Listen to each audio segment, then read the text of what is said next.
பல யுகங்களுக்கு முன்னாடி சத்திரிய அரசர்களோட அகம்பாவத்தால பூமி நடுங்கிய போது பகவான் விஷ்ணு பரசுராமராக அவதரிச்சார். சத்திரியர்கள் எல்லாரையும் கொண்டு குவிச்சிட்ட அப்புறம் பூமியே ஒரே ரத்த வெள்ளமா இருந்துச்சு. ஆனா பரசுராமரோட கோபம் தணிஞ்சதுக்கு அப்புறம் அவருடைய மனம் பாவ உணர்ச்சியால தவிச்சிச்சு. அவர் தெய்வங்களிடமும் முனிவர்களிடமும் மன்னிப்பு கேட்டு வேண்டினார். கொந்தளிச்சிட்டு இருந்த அரபிக் கடலோட மேற்கு கடற்பகுதியில் நின்று அவர் தன்னோட கோடாரிய வானத்தை நோக்கி உயர்த்தி உரக்க சொன்னார், கடல் பின்வாங்கட்டும், இந்த நிலம் ஒரு புனித கஷேத்திரமாகட்டும், இங்கு தர்மமும் பக்தியும் என்றென்று வாழட்டும். அவரோட தெய்வீக சக்தியால அவர் கோடாரிய பரந்த கடலுக்குள்ள எரிஞ்சார். மெல்ல மெல்ல கடல் நீர் பின்வாங்குச்சு. அங்க பிறந்தது பசுமையான புதிய நிலம். மேற்கு தொடர்ச்சி மலைக்கும் அரபிக் கடலுக்கும் நடுவில் விரிந்த அந்த நிலம், அதுதான் பரசுராம கஷேத்திரம். பிற்காலத்தில் அதுவே கேரளா மற்றும் துளு நாடுன்னு அழைக்கப்பட்டது. பரசுராமர் பின்னர் மக்களை அழைச்சிட்டு வந்து அங்கே தர்மத்தை காத்து தெய்வங்களை வழிபட்டு அந்த நிலத்தை புனிதமாக வச்சுக்கணும் அப்படின்னு உத்தரவிட்டாரு. மக்கள் துளு நாட்டில் தர்ம வழியில் நிம்மதியாக வாழ்ந்துட்டு இருந்தாங்க. மேலே கைலாயத்தில் சிவன் பார்வதியோட தோட்டத்தில் ஒரு காட்டுப்பன்றி இறந்து கிடந்துச்சு. அந்த காட்டுப்பன்றியோட குட்டியை பார்வதி எடுத்து வளர்த்து வந்தாங்க. அந்த காட்டுப்பன்றி ரொம்ப குறும்புத்தனமாக இருந்துச்சு. தோட்டத்தில் இருக்கிற தாவரங்கள் எல்லாம் அழிச்சிடுச்சு. இதனால் கோவமடைஞ்ச சிவபெருமான் அந்த பன்றிக்குட்டியை கொன்னுட்டாரு. பன்றிக்குட்டி மேலே அதிக அன்பு வச்சிருந்த பார்வதி இதனால் பயங்கரமாக வருத்தம் அடைஞ்சாங்க. அதனால சிவபெருமான் அந்த பன்றிக்குட்டியோட உயிரை திருப்பி கொடுத்தார். அந்த பன்றிக்குட்டியை மக்களுக்கு பாதுகாப்பா பூமிக்கு அனுப்புனார். சில கதைகள்ல சிவபெருமான் அந்த பன்றிக்குட்டியை கொல்லாம அப்படியே பூமிக்கு அனுப்புனார்னு சொல்லப்படுது. இந்த பன்றிக்குட்டியை தான் துளு நாட்டுல மக்கள் பஞ்சுருளி தெய்வமா வணங்குறாங்க. பல்லாயிரம் வருஷத்துக்கு முன்னாடி மக்களோட விவசாய நிலங்கள் எல்லாம் காட்டுப்பன்றி சேதப்படுத்துச்சு. அதனால தன்னோட நிலங்களை காப்பாற்ற சொல்லி பஞ்சுருளி தெய்வம் கிட்ட வணங்குறது மக்களோட வழக்கமா இருந்துச்சு. பஞ்சுருளி காடையும் மக்களையும் பாதுகாக்கிற தெய்வம். துளு மக்களோட பூதகோலா ஃபெஸ்டிவல்ல பஞ்சுருளியும் குலிகாவும் ஒன்னா சேர்ந்து நடனம் ஆடுற மாதிரி இருக்கும். குலிகாவும் பஞ்சுருளியும் எப்படி ஒன்று சேர்ந்தாங்க? குலிகா துளு மக்களோட இன்னொரு தெய்வம், ரொம்ப உக்கிரமான தெய்வம். தப்பு செஞ்சா பஞ்சுருளி தெய்வம் கிட்ட இருந்து கூட மன்னிப்பு கிடைக்கும்.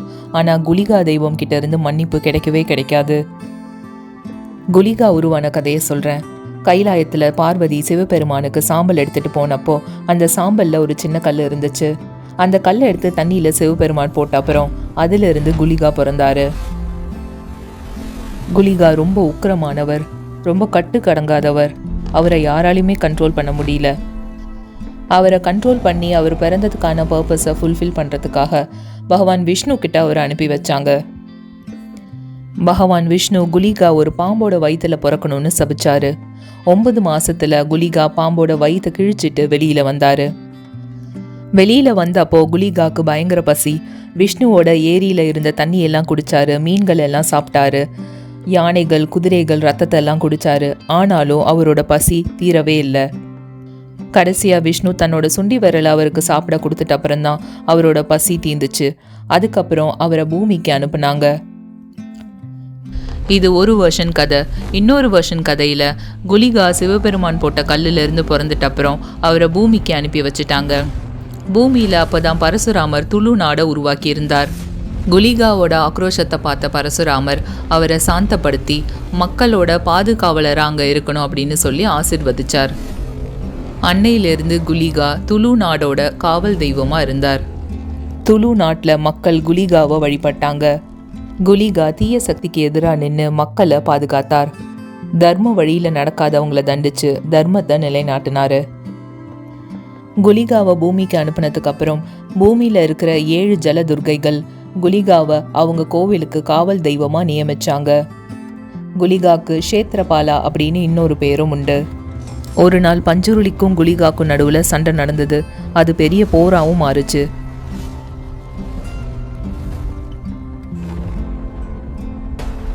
கடைசியா ஜல துர்க்கைகள் தலையிட்டு அவங்க 2 பேரையும் சாந்தப்படுத்தினாங்க. அதிலிருந்து அவங்க 2 பேரும் நெருங்கிய தோழர்கள் மாதிரி இருந்தாங்க. மக்கள் அந்த 2 தெய்வங்களையும் ஒன்னா வழிபட ஆரம்பிச்சாங்க. வருஷம் வருஷம் நடக்கிற திருவிழால இந்த 2 தெய்வங்களும் சேர்ந்து தான் கோலா நடனம் ஆடுவாங்க. இந்த பழக்க வழக்கம் கிமு 700-800 ஆண்டுகளுக்கு முன்னாடியிலிருந்து நடந்துட்டு இருக்கு. துளு நாடு வெறும் நிலம் இல்ல, அது பண்பாடு, பக்தி, வரலாறு எல்லாம் கலந்த ஒரு புனித பூமி. பூதகோலா வழிபாடு மூலமாக மக்களோட வாழ்க்கையை வழி நடத்தி அவங்கள பாதுகாத்து அவங்கள இந்த தெய்வங்கள் ஆசிர்வதிச்சு வர்றாங்க. அந்த பூமியில தர்மம், பலம், சமநிலை நிலைக்க செய்யறாங்க.